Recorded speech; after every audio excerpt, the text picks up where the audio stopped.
ॐ जय भगवति देवी नमो वरदे जय पाप विनाशिनि बहुफलदे जय शुंभ निशुंभ कपालधरे प्रणमामि तु देवी नरार्तिहरे जय चंद्र दिवाकर नेत्रधरे जय पावक भूषित वक्त्रवरे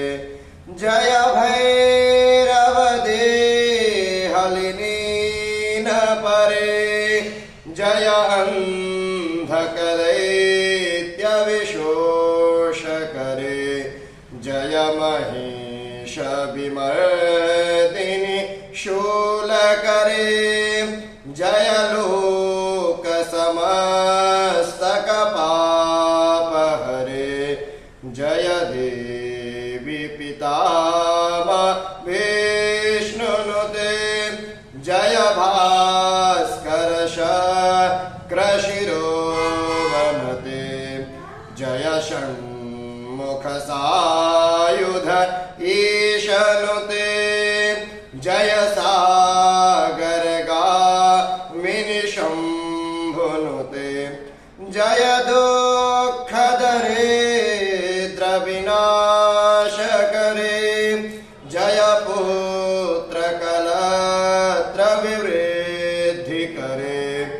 जय देवी समस्त शरीरधरे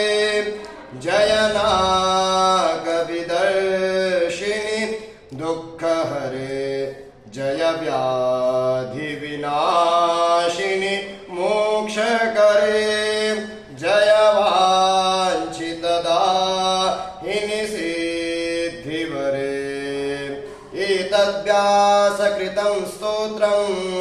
या पठेत् नियतः शुचिः गृहे वा शुद्धभावः